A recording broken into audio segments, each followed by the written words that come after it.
بہن اور بھائیوں، السلام علیکم۔ آپ کا میزبان وحید جی آپ سے مخاطب ہے۔ خیریت موجود، خیریت مطلوب، ہر درخواست مسترد۔ حضرت سلیمان فارسی رضی اللہ تعالیٰ عنہ اور حضرت ام سلمہ رضی اللہ تعالیٰ عنہا روایت بیان فرماتی ہیں کہ جب جناب سیدہ فاطمہ زہرا سلام اللہ علیہا عالم طفولیہ سے عالم بلوغت میں تشریف لائیں تو اکابر قریش نے رسول اللہ صلی اللہ علیہ وآلہ وسلم کی خدمت کے لیے اپنی اپنی درخواست پیش کی، مگر رسول اللہ صلی اللہ علیہ وآلہ وسلم نے ہر درخواست کو یہ فرما کر مسترد فرما دیا کہ ہمیں اس امر میں اللہ تبارک تعالیٰ کے حکم کا انتظار ہے۔ چنانچہ فاروق اعظم رضی اللہ تعالیٰ عنہ نے اس سلسلہ میں اپنی درخواست پیش کی تو انہیں بھی یہی جواب ملا۔ مسجد نبوی میں مشورے۔ ایک روز حضرت ابوبکر صدیق رضی اللہ تعالیٰ عنہ، حضرت عمر ابن خطاب رضی اللہ تعالیٰ عنہ اور حضرت سعد بن معاذ رضی اللہ تعالیٰ عنہ مسجد نبوی میں تشریف فرما تھے کہ جناب سیدہ فاطمہ زہرا سلام اللہ علیہا کے نکاح مبارک کا قصہ چل نکلا، تو ان لوگوں نے کہا کہ اس سرمایہ راحت و مسرت کے حصول کے لیے تمام اکابرین قریش نے اپنی درخواستیں بارگاہ رسالت مآب صلی اللہ علیہ وآلہ وسلم میں پیش کی ہیں، مگر کوئی درخواست بھی شرف پذیرائی و قبولیت حاصل نہ کر سکی۔ صرف امیر المومنین حضرت علی کرم الوجہ کریم وہ شخص ہیں جنہوں نے نہ تو ابھی تک اس سلسلہ میں درخواست پیش کی ہے اور نہ ہی اس امر کا اظہار فرمایا ہے۔ امیر المومنین حضرت ابوبکر صدیق رضی اللہ تعالیٰ عنہ نے فرمایا کہ میرا ذاتی گمان یہ ہے کہ اس کی وجہ حضرت علی کرم الوجہ کریم کا ہاتھ تنگ ہونا یعنی آپ کا فقر ہے، اور میرا گمان یہ ہے کہ جناب سیدہ فاطمہ زہرا سلام اللہ علیہا کے نکاح مبارک کا مسئلہ مارز التوا میں ڈال دیا جانا محض حضرت علی کرم الوجہ کریم کی وجہ سے ہے،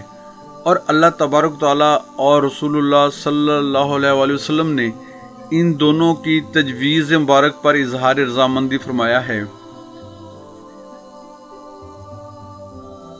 اس کے بعد حضرت ابوبکر صدیق رضی اللہ تعالیٰ عنہ نے حضرت عمر رضی اللہ تعالیٰ عنہ اور حضرت سعد رضی اللہ تعالیٰ عنہ کی طرف رخ اقدس موڑ کر فرمایا کہ میری خواہش یہ ہے کہ حضرت علی کرم الوجہ کریم کی زیارت اور ملاقات کو چلیں اور انہیں جناب سیدہ فاطمہ زہرا رضی اللہ تعالیٰ عنہ کے لیے حضور صلی اللہ علیہ وآلہ وسلم کی خدمت میں درخواست پیش کرنے کی ترغیب دلائیں، اور اگر وہ اپنی تنگ دستی کا اظہار فرمائیں تو ان کو اپنی طرف سے معاونت پیش کریں۔ اس کے جواب میں حضرت سعد رضی اللہ تعالیٰ عنہ نے فرمایا، اے ابوبکر صدیق رضی اللہ تعالیٰ عنہ، اللہ تبارک تعالیٰ تمہیں خیر و برکت کے امور کو سر انجام دینے کی ہمیشہ توفیق عطا فرماتا ہے۔ حضرت ابوبکر صدیق رضی اللہ تعالیٰ عنہ، ہم اس نیک کام کی انجام دہی کے لیے آپ کے ساتھ ہیں۔ حضرت علی علیہ السلام سے ملاقات۔ چنانچہ یہ تینوں حضرات بزرگان مہاجر و انصار سید الابرار صلی اللہ علیہ وآلہ وسلم کی مسجد مبارک سے باہر تشریف لے آئے، اور جناب حضرت علی علیہ السلام کو تلاش کرتے ہوئے ایک انصاری کے نخلستان میں پہنچے تو دیکھا کہ جناب حضرت علی علیہ السلام اپنے اونٹ کو پانی پلا رہے ہیں۔ آپ نے ان تینوں حضرات کو اپنی طرف تشریف لاتے ہوئے دیکھا تو آپ نے چند قدم آگے بڑھ کر ان کا استقبال کیا اور تشریف آوری کا مقصد دریافت فرمایا۔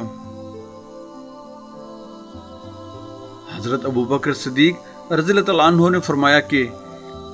اے ابو الحسن، خصائل محمودہ اور نیک خصلتوں میں سے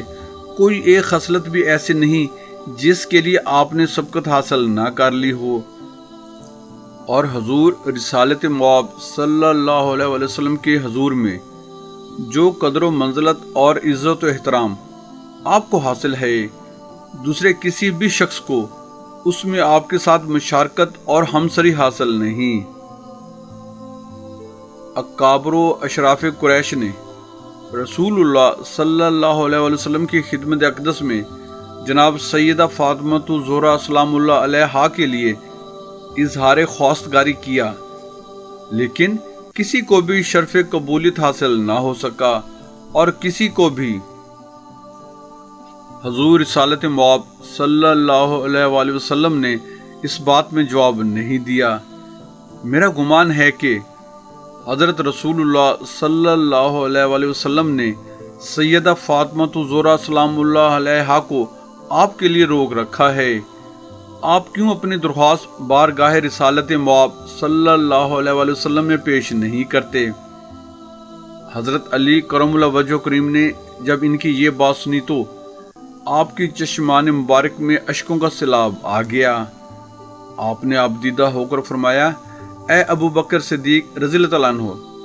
آپ نے یہ گفتگو چھیڑ کر میری تمناؤں اور آرزوؤں کی اس دبی ہوئی آگ کو دوبارہ بھڑکا دیا ہے جسے میں نے بڑی کوششوں کے ساتھ دبا رکھا تھا، اور آپ نے مجھ پر یہ سوال کر کے میری شوق کو تیز تر کر دیا ہے، جس کے مقابلے میں میری مثل شاید ہی کسی دوسرے کو اس قدر رغبت ہو۔ مگر بات یہ ہے کہ اس آرزو کے اظہار کے لیے ایک تو اپنی کم مائیگی اور تنگ دستی کو مانے پاتا ہوں، اور دوسری بات یہ ہے کہ حضرت رسول اللہ صلی اللہ علیہ وسلم کے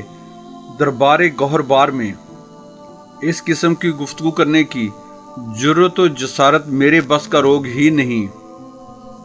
حضرت ابو بکر صدیق رضی اللہ عنہ نے فرمایا، ابو الحسن، آپ جانتے ہیں کہ دنیاوی مال و منان خداوند قدوس جل جلالہ اور رسول اللہ صلی اللہ علیہ وسلم کے نزدیک قطعی کوئی اہمیت نہیں رکھتے، اس لیے یقین رکھیں کہ دنیاوی مال و دولت کی قلت اور آپ کا فقر اس امر کے اظہار کے لیے ہرگز مانے نہیں۔ چنانچہ اس گفتگو کے بعد امیر المومنین سیدنا و مرشدنا حضرت علی کرم اللہ وجہ کریم نے اپنے اونٹ کو کھولا اور اس کی مہار پکڑ کر اپنے دولت قدہ پر تشریف لے گئے، اور اونٹ کو باندھ کر تاجدار انبیاء رسالت مآب نبی کریم صلی اللہ علیہ وسلم کی زیارت و ملاقات کے لیے دولت سرائے مصطفیٰ صلی اللہ علیہ وسلم پر تشریف لے گئے۔ اگر آپ ہمارے YouTube channel Islam T V by بہی جی پر نئے آئے ہیں تو ہم آپ سے ملتمس ہیں ہمارے چینل کو سبسکرائب کر کے بیل آئیکن پر کلک کر لیں، آل کو چیک ان کر لیں، ہماری ویڈیوز کو اپنے حلقہ احباب میں شیئر کریں۔ جزاک اللہ۔